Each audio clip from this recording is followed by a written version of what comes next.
வணக்கம். இன்னைக்கு வந்து நம்ம கருப்பு தங்கம் செய்ய போகிறோம். நான் வந்து இந்த சின்ன பாட்டிலில் உங்களுக்கு காட்டுறேன். ஒரு மூடி போட்டு டப்பா எடுத்துக்கோங்க அல்லது பக்கெட் எடுத்துக்கோங்க. இந்த இடத்துல சுற்றி ஹோல்ஸ் போட்டுக்கோங்க.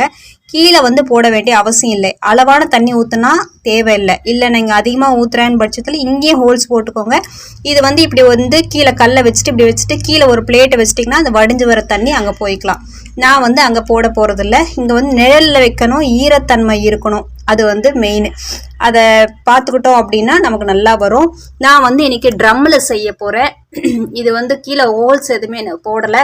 அடுத்தது வந்து இதுக்கு தேவையானது பார்த்தீங்கன்னா கொக்கோ பிட் அல்லது மண்.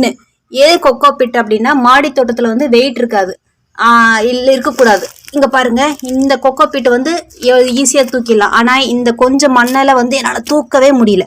ஸோ வெயிட்டை குறைக்கிறதுக்கும் ஈஸியாக வந்து வேர்கள் நல்லா போகிறதுக்கும் தண்ணி வந்து குறைவாக தேவைப்படுறதுக்கும் கொக்கோ பிட் வந்து அவசியமாக இருக்கும். அதனால் வந்து கொக்கோ பிட்டு வந்து வச்சுக்கலாம் என்னுடைய கணிப்புக்கு. அதுக்கடுத்தது பார்த்திங்கன்னா காய்கறி கழிவுகள், எந்த கழிவு இருந்தாலும் காய்கறி கழிவுகள், அப்புறம் புளிச்ச மோர், இந்த 3 வச்சு நம்ம கருப்பு தங்கம் செஞ்சிடலாம்.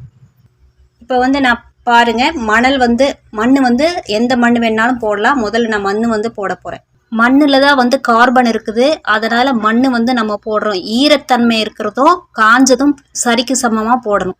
இங்கே பாருங்கள், காய்கறி கழிவுகளை நான் வந்து காய வச்சு வச்சுருக்கிறேன். கீரைகள், பச்சை காய்கறிகள், இன்றைக்கி தேங்காய், இந்த மாதிரி வெங்காயம், சருகுகள், அப்புறம் அட்டைகள், இந்த பாக்ஸ்லாம் வருது இல்லைங்களா, இந்த அட்டைகள்லாம் கூட வச்சுக்கலாம். சப்போஸ் வந்து உங்களுக்கு என்ன காஞ்சது கிடைக்கல அப்படின்னா இதெல்லாம் பேப்பர், இதெல்லாம் வந்து கார்பன் கண்டென்ட்ஸு.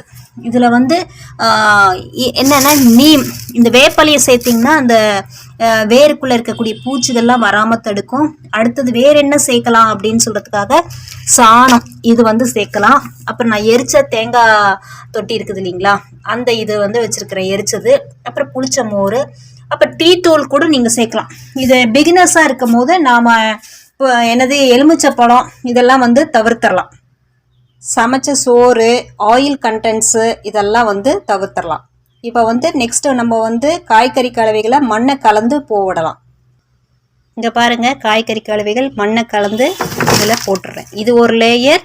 அடுத்தது காய்கறி, இது வந்து ஈரத்தன்மையாக இருக்கிறதுனால ட்ரையாக இருக்கிறது ஒரு லேயர். இப்போ நான் நெக்ஸ்ட்டு இலைகளை வந்து போடுறேன். இலைகள் போட்டாச்சு. அடுத்த காய்கறி கழிவுகள், இது காஞ்சு இருக்கிறதுனால இதுக்கப்புறம் மண் தூவுறேன். பூக்கள், கீரைகள் எல்லாமே போடலாம், இதுக்கப்புறமே போடலாம். இதுக்கப்புறம் வந்து நான் கொக்கோ பிட் போடுறேன். அடுத்தது வெங்காயம், பூண்டு சருகுகள், தேங்காய் நார், இங்கே பாருங்கள் தேங்காய் நார் இதெல்லாம் போடலாம். பேப்பரு, அட்டைகள் இதெல்லாம் போட்டிருக்கேன். எரிச்ச தேங்காய் தொட்டிது, அந்த சாம்பல், கார்பன் இதில் கண்டென்ட்ஸ் நிறைய இருக்குது. கார்பனும் நைட்ரஜன் கண்டென்ட்ஸ் ஈக்குவலாக இருக்கணும். அடுத்தது சாணம். எதெல்லாம் போடணும்னு சொல்கிறதுக்காக தான் இங்கே காட்டுறேன்.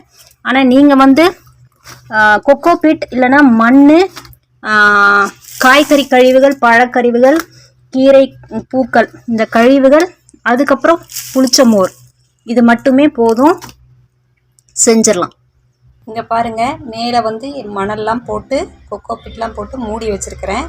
இதுக்கு மேலே வந்து நம்ம புளிச்ச மோர் தெளிக்கணும். புளிச்ச மோர் அல்லது தயிர் இது போட்டிங்கன்னா இதில் மைக்ரோ ஆர்கானிசம் நல்லா வளரும். இதை கிளறி விட்டுட்டே இருக்கணும் 1 வாரத்துக்கு. அதுக்கப்புறம் நீங்கள் வந்து ஒரு அளவுக்கு மக்க ஆரம்பிச்சுதுன்னுச்சுன்னா அப்படியே மூடி வச்சிடலாம். இப்போ நான் கிளறி விட்டுறேன். இதே மாதிரி செஞ்சு வந்துட்டிங்கன்னா கோல்டு கருப்பு தங்கம் வந்து ரெடி ஆகிடும். இதை டைரெக்டாக எடுத்து போட்டு நாம் வந்து செடிகளை நட்டுடலாம். ரொம்ப யூஸ்ஃபுல்லான ஒன்று. காய்கறி கழிவுகள் எல்லாம் வேஸ்ட் பண்ணாமல் இந்த மாதிரி பயனுள்ளதாக ஆக்குவோம். நன்றி. ஏன்னா சாலை விரிவுபடுத்துகிற வேலை நடந்துட்டுருக்குது. இதனால் சாலையோரமாக இருக்கக்கூடிய நல்ல மரங்களாக இருந்தாலும் சில மரங்களை தேவையின் கருதி வெட்ட வேண்டி இருக்குது. இதனால் பார்த்திங்கன்னா நிறைய மரங்கள் வெட்டப்பட்டது. இங்கே பாருங்கள் எவ்வளோ மரங்க.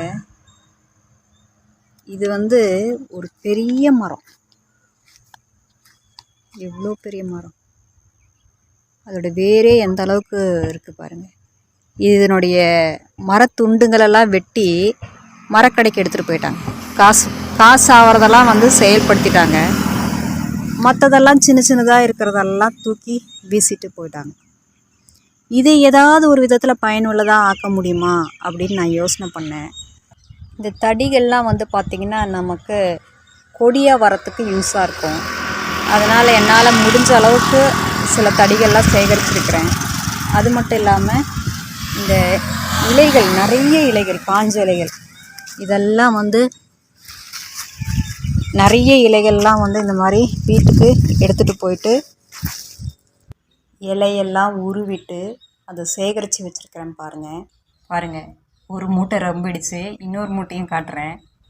பாருங்கள், இன்னொரு மூட்டையும் நிறைஞ்சிருச்சு. இதை வந்து மக்கிற குப்பையில் போட்டு நம்ம உரமாகவும் தயார் பண்ணலாம்.